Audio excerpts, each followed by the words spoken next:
It's time for the Winnipeg Jets to hit the road once again, and they're going to be facing one of their old friends, Patrik Laine, in Montreal. It's going to be a tough game, especially with the Habs 6-2-2 in their last 10.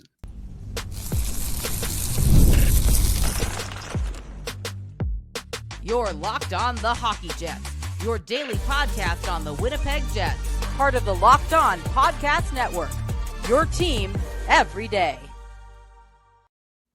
Hey friends, and welcome to tonight's episode of Locked On Winnipeg Jets, part of the Locked On Podcast Network, your team every day. I'm your host, Harrison Lee, an avid Winnipeg Jets fan and an online blogger.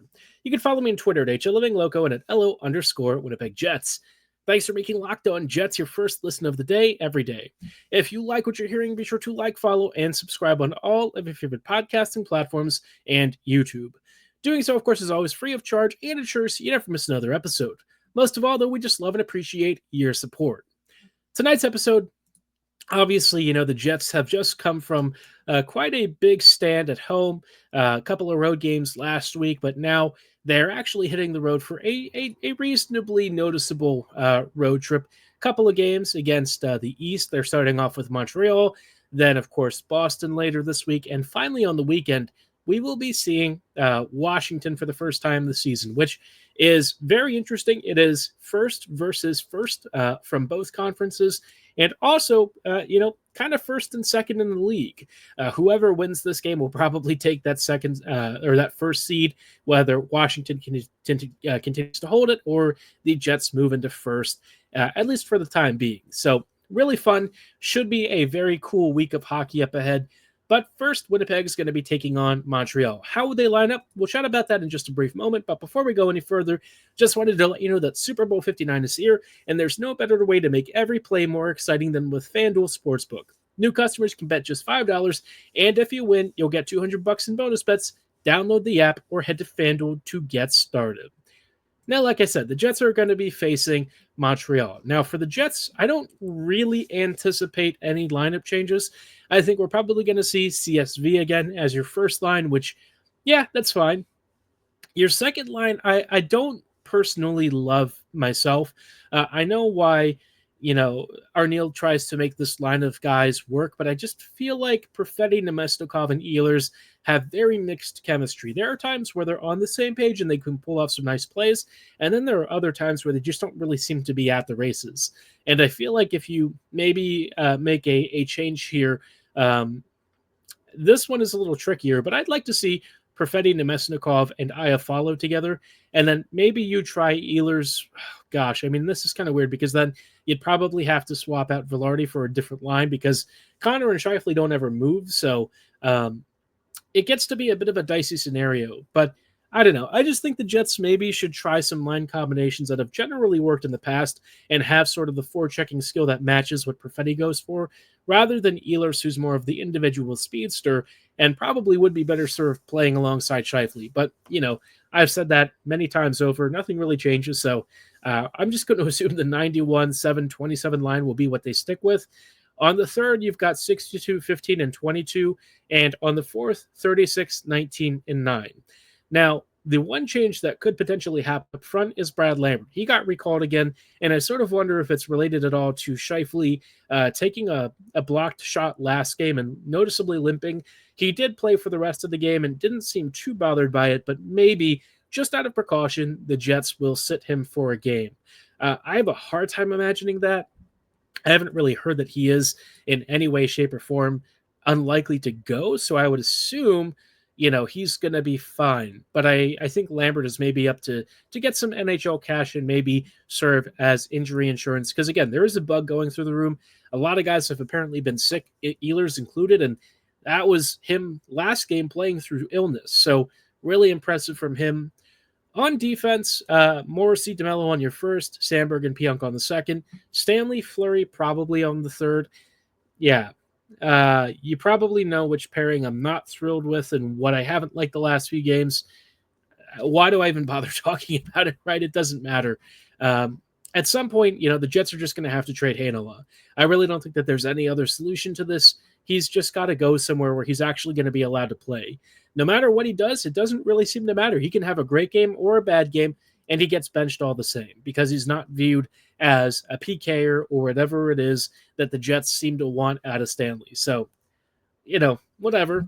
On Montreal's side, they've got Caulfield, Suzuki, and Slavkovsky up front, Newhook, Dak, and Laine on the second, Anderson, Evans, and Armia on the third, Pizzetta, Dvorak, and Gallagher on the fourth. This is a team that's got some decent offensive pop in their top six. Not like crazy, crazy deep, but enough to be noticeable. Suzuki has taken big strides the past couple of seasons. Caulfield's still good. Slavkovsky has also improved. And then you add the power play skill of Laine, and that is just a lethal release. So the Jets probably don't want to take a penalty. It's going to be unavoidable. Hopefully, though, Winnipeg has, the hottest power play in the league. And should they somehow sustain their pace the whole way through the rest of the season, would have one of the best power plays in NHL history, just flat out. They're at like 31% or something. I don't even know how they can possibly sustain it for another 30 games, but it hasn't really seemed to slow down. So if that's the case, man, could you imagine Laine on this power play? It literally would have been a friggin' joke. It already is a joke as it is. Laine on this unit would have been just absolute peak comedy, but, in our dreams, perhaps. On the backhand, Hudson and Matheson anchor your first pairing, Goulet and Carrier on the second, and Shakai and Savard on your third. In net, we're going to see one of Dobsh or Montembeault. Now, if it's Dobsh, I'm pretty interested in that. He has had a very good rookie start to his NHL career with the Habs. Finally seems to be a decent goalie, so we'll have to see how that works. For Montreal, I think the biggest thing is stay off the PK and, try and use your speed to cause Winnipeg problems. Montreal has traditionally given the Jets fits for some reason.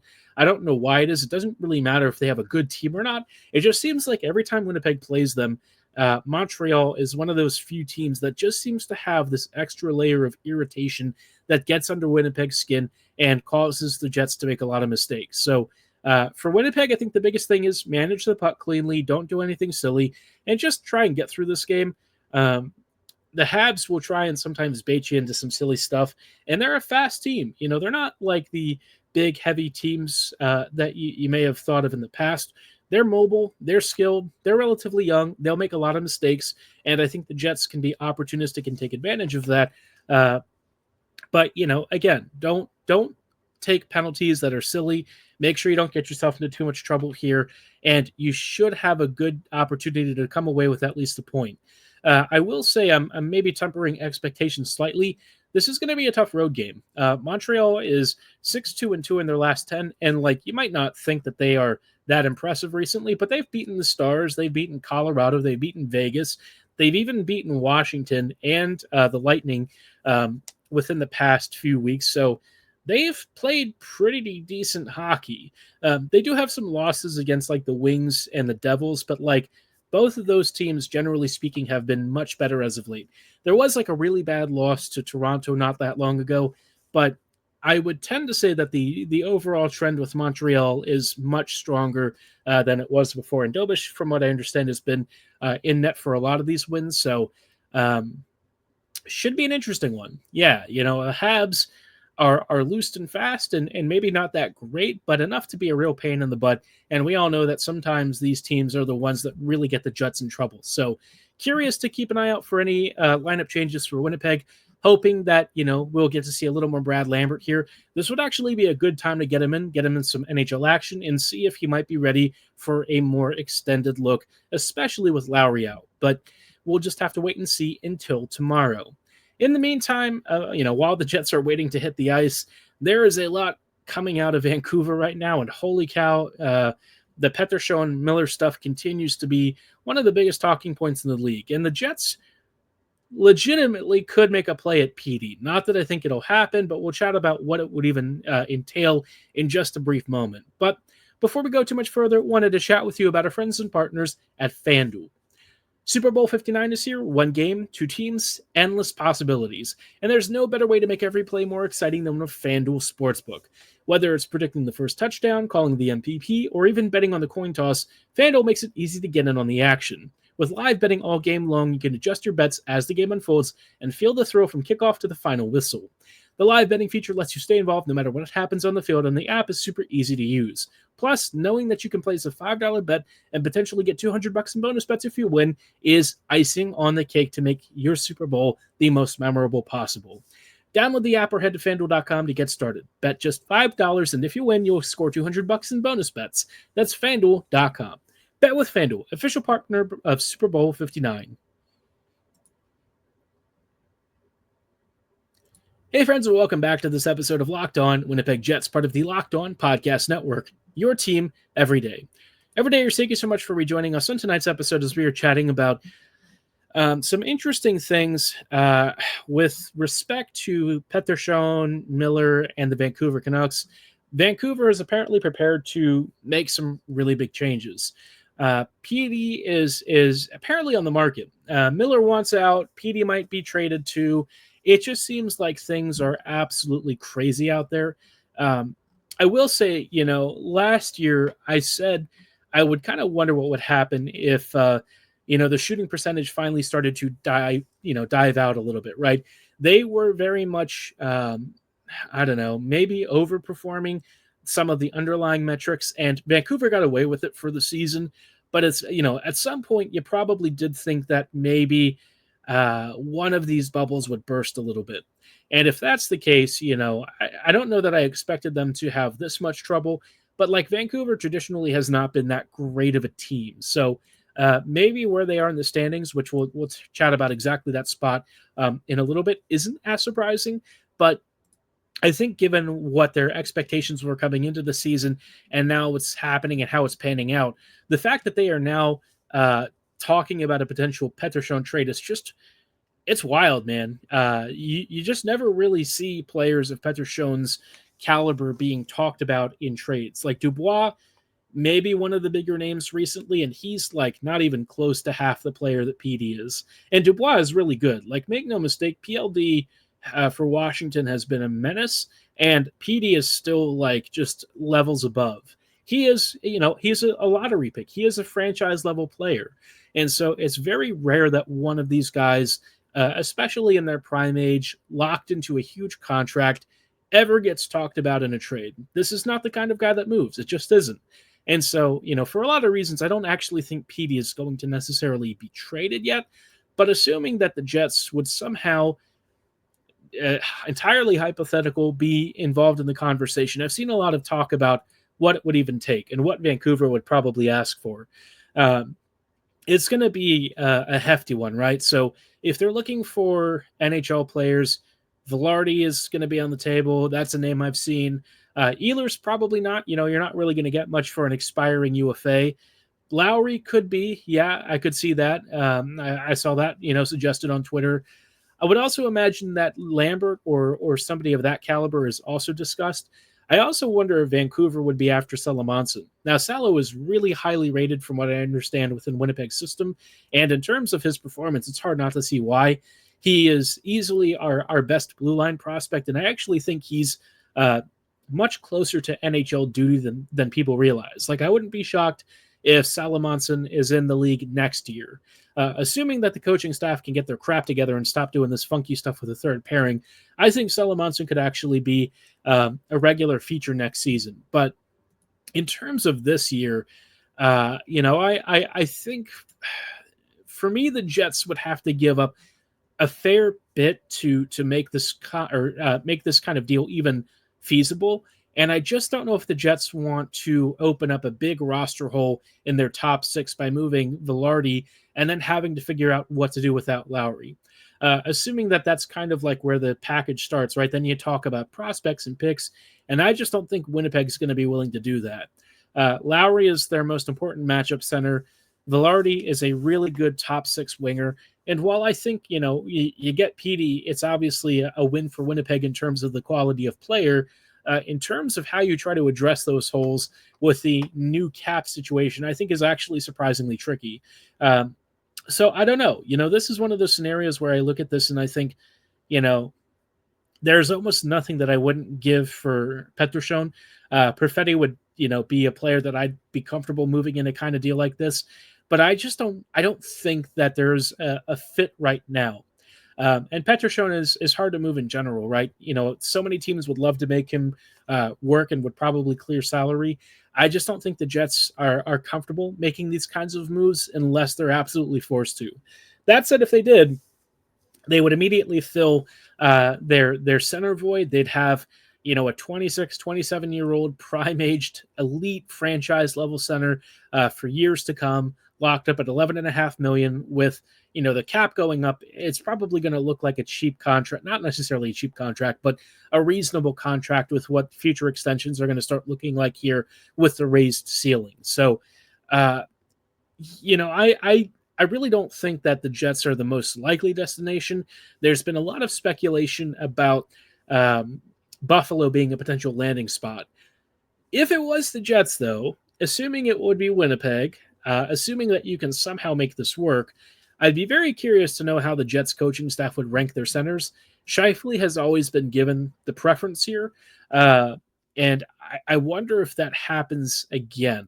He'd be the de facto 1C, but if PD comes in here, I wonder if he actually, by deployments and shifts, starts to chip away at that. He would definitely be our number one guy. He actually does do a fair bit of defensive work, even if he doesn't always look like he's engaged himself.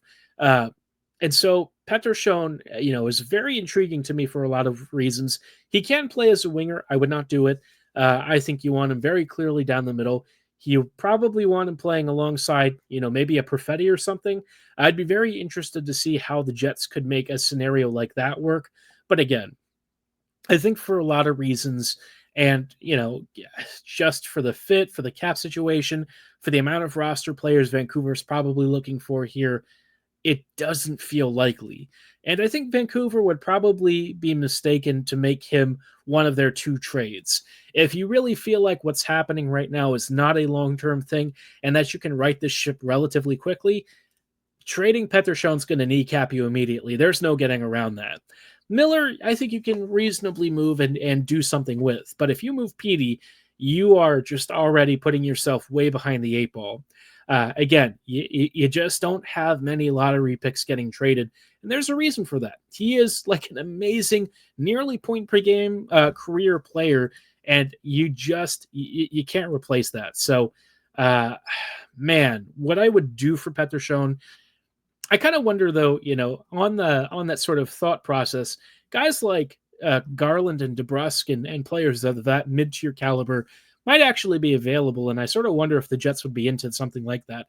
Pius Suter could also be had. I think that there's guys who certainly fit more in Winnipeg's budget. One name that I still have a real candle for is Brock Besser. Besser, if he were to come to the Jets, would easily be one of our best goal scorers, and with the amount of Americans we already have on our roster, he would actually kind of fit. He's a college kid. He's got some Minnesota ties. He'd have some connections maybe to like the Sandbergs on the team. And I wonder if that's a play that the Jets might actually be able to make. We heard Chevy talk about making some moves for guys who aren't really being linked to anyone right now. Besser has kind of bounced in and out of trade talks. There was a suggestion that maybe he had some interest from the Caps. If Besser is available, Winnipeg should be going after him immediately. Last year, he posted a 73-point season. This year, he's a little bit under that pace, but I would immediately imagine him just coming to Winnipeg and absolutely wrecking stuff. The guy has one of the best natural releases in the league, and, obviously, he won't be cheap. There are some cap considerations to make here. And the asset package that you'd probably have to give up, it's not going to be inexpensive. But if you think that you can make him into one of your biggest goal scorers, he's only got 1 year left here. I think the Jets could very much re-sign him. And, potentially he is your answer to an Ehlers replacement, right? Besser comes in, $6.5 million for the remainder of the season, prorated down, obviously. And, you get him, you have Ehlers. Ehlers maybe walks in free agency. You keep Besser. Brock is not really the same kind of player, but he is really good. And I think, I wouldn't be dissatisfied with him coming back to Winnipeg on a contract extension. So he's of interest. Garland is also out there. Garland is at 2 years, including this season, for just under $5 million. That's a really good value contract. there's a lot of players kind of in this tier. DeBrusque, I'm a little less enthused with. He's like 5.5 mil. I don't really love that, but Besser or Garland could be really, really intriguing. Now, Besser does have some movement protection, a modified no trade clause, and I'd be curious to know if Winnipeg is somehow involved with that. But like I said, the Jets have talked about maybe going after some players who aren't immediately being discussed as moved yet or being linked to anyone. And maybe this is where Winnipeg really makes a big splash. But curious to know who you'd target from Vancouver. Drop your comments below or at my social medias at HLivingLoco and at LO_Winnipeg Jets. Like I said earlier this episode, I did want to spend a brief moment taking a look at the standings as well, getting a sense and kind of a lay of the land of who's really starting to pull ahead, which teams are still kind of stuck in the middle, and where these playoff pictures continue to really, I guess, crystallize, because you look at some of these divisions and conferences, it is a hot mess. We'll chat about that in just a brief moment.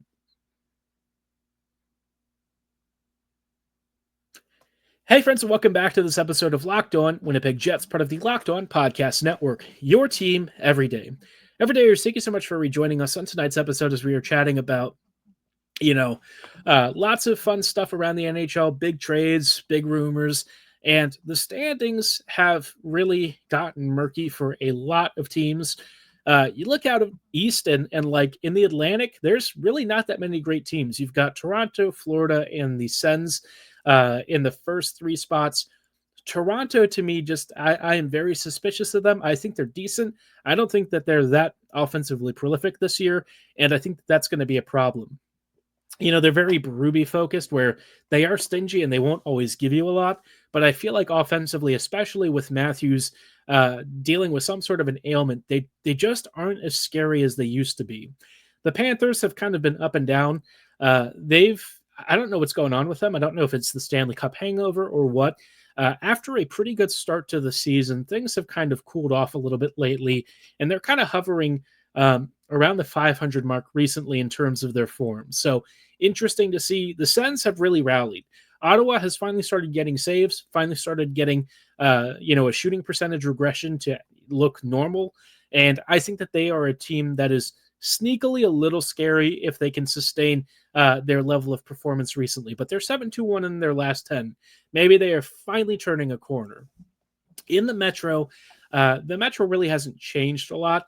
You've still got Washington, Carolina, and New Jersey, and Washington is first in the league, man. If you told me that was even on the table a few months ago, I would not have believed you. But here they are, 71 points, tied with the Jets in terms of just raw points totals. They are ahead by points percentage because they've got 2 games in hand. Wow. That makes this weekend's game very fascinating. I will be going to that one. Very excited to see the Jets again in person. It's been several years since I was last able to catch Winnipeg. Finally getting a chance to see them again. I'm hoping for a big game from the Jets. I really want Winnipeg to come into Washington. Very tough arena to win. Very tough team to beat. But, I'm going to have some faith and hope for Winnipeg. The wild card is just all over the place. You've got Boston, Tampa, Columbus, Montreal, Detroit, and the Rangers. Even the Flyers are all within 4 points of one another. It is just, I don't even know what to say about the East, man. Somebody told me that this division is fake, and that's kind of how I feel. A team that has a plus 35 goal differential is currently in the second wild card, while the first wild card has a minus 20. And those two teams are in the same division. So what on earth is even happening? Interesting to see the Blue Jackets have clawed back into the playoff race. No one really figured them to be much of anything this year. And they just went through so much tragedy at the start of the season that you thought, if anything happened for them that was positive, that was going to be, a blessing. But they have really managed to turn things around. Offensively, they continue to do well. They just concede a lot, and that continues to be a real problem for them. But if they actually get some saves at some point, they could be a little bit of a fun surprise in the playoff picture. Out west, things are not quite as chaotic. I will say that the Pacific Division is looking fairly competitive. You've got Vegas, Edmonton, and LA all vying for the top spots. LA, thanks to the fires, has had a number of games postponed, and I'm sure that they're looking to not only just get their families to safety and stuff, but just kind of get back into some skating shape. They've had a couple of games recently. I'm sure they'll have to figure out when to do their rescheduled games later. But for the meantime, they're about 2 or 3 games behind the rest of the division. So you've got the Knights having cooled off quite a bit. They've lost 6 of their last 10 and then had an overtime loss as well. So things are not quite as well with them as they were at the start of the season. The Oilers have rallied. They look scary again, which is kind of the McDavid thing. Always what they seem to do, right? Crappy start, better in the second half of the year, and they probably just scam their way to a Stanley Cup Finals because that's what they do. So not fun.